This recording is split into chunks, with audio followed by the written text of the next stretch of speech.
Hello, welcome back to MotorShed. My name's Steve Fox, and with the year coming to a close, I thought it appropriate to go through my highlights of the year. So I'm going to cover the best cars of 2018, all of which I love, none of which I've driven. So I'm also going to go through my favourite cars that I've personally driven through the year as well. So 2018 has been a bumper year, with many cars released, many incredible supercars and luxury cars. So we're just going to jump straight in. The Aston Martin DBS Superleggera. The old Aston Martin DBS is one of my all-time favourite cars, and this new version doesn't disappoint in the looks department. It's mean. It looks mean, it sounds mean. The Bugatti Divo. This is a breathtaking machine that needs to be seen in the flesh to appreciate. It's Bugatti's track-focused car, with the emphasis taken away from just being the fastest thing in a straight line. It doesn't conform to convention, and you have to love it for that. The Lamborghini Aventador SVJ. I'm a massive Lamborghini fan, and so the latest, most extreme Aventador was bound to make the cut. It sounds incredible and the styling is bonkers, everything a supercar should be.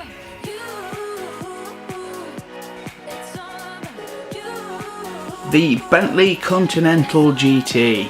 It's great to look at, nothing even comes close to it in terms of interior quality, and it's supposed to drive much better than the previous model. This being the first major overhaul that the Continental GT has had since its birth in 2003, that's over 15 years ago now. The McLaren Senna. Wow, this has got to be the hot car of the moment. Basically a race car for the road. It looks like it's made of Lego, but it's meant for serious track action and promises to be as sharp as a chef's blade. It's insane to look at, and another of those cars better appreciated in the flesh. So, having driven none of the best cars in 2018, what would I rate as the best cars that I've driven myself this year? Well, I love a top 10, but let's condense that down a little bit to a top 5. So, in order this time, at number 5, a surprise, is the Mazda CX-5. The Mazda really surprised me. It was a fantastic drive for what is supposed to be a fairly mundane SUV. I was asked to review this car, so I wasn't exactly excited to get behind the wheel, but boy was I happy to discover it's actually a great car.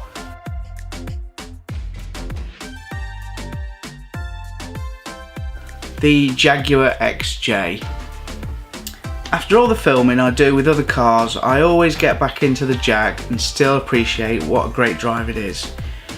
It's a beast in the size department, but you can drive it like a 3 Series. It's a stunning car, and I've set the bar very high in order to be impressed by anything else. In third is the Mercedes CLS AMG63, a 5.5 litre twin turbo V8. Yes please. It was an absolute rocket. It feels like a proper petrolhead's car, one that needs to be respected. It makes the list purely for that engine. You don't as much drive it, but hold on to it. It's an incredible feeling.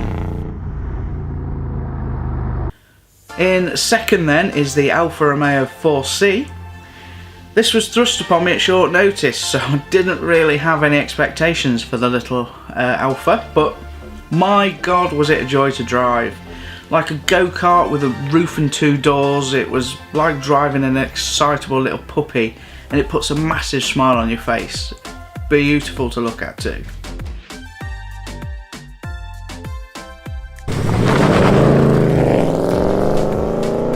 So, at number 1, best car that I've driven this year.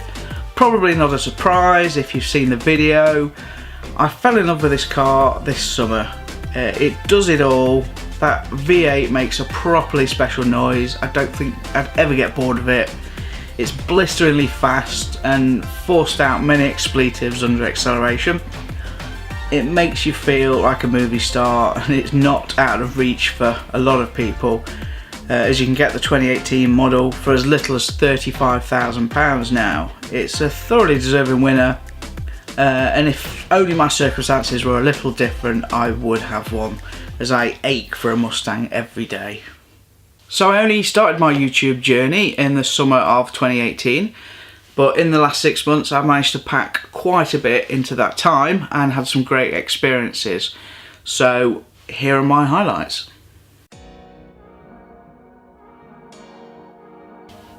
The first one being the Goodwood Festival of Speed. There is no motoring event that could even compare to the Festival of Speed. So many incredible cars, and the accessibility is unique to this event. It was a gorgeous weekend weather-wise, and I loved every minute. I can't wait to do it all again in 2019.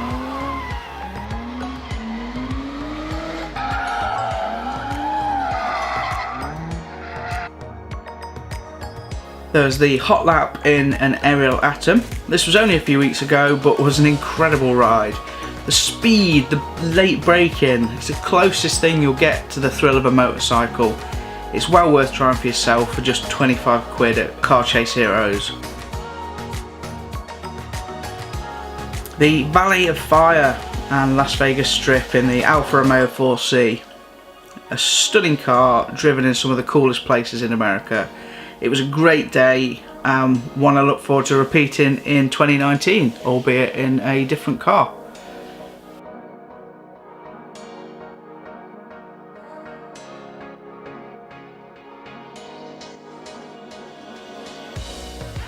The MotoGP at Silverstone. Even though there was no race, it was a great weekend. There were lots of laughs, and it was definitely one of the better camping experiences I've ever had. Great times had by all, thoroughly recommend. A race would be nice next time though.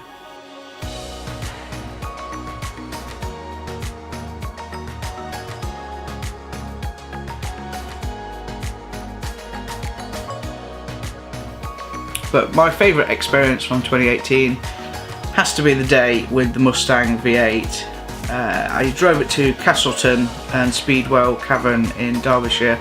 The weather was beautiful, the scenery was epic, and the car was beyond awesome. So it definitely sticks out as my favourite time in a car this year.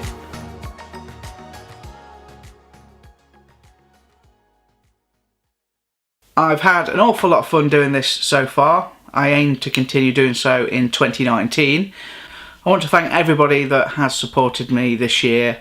So all those that have assisted with lending me cars, with filming and all sorts of other things. You know who you are, and from the bottom of my heart, thank you very much.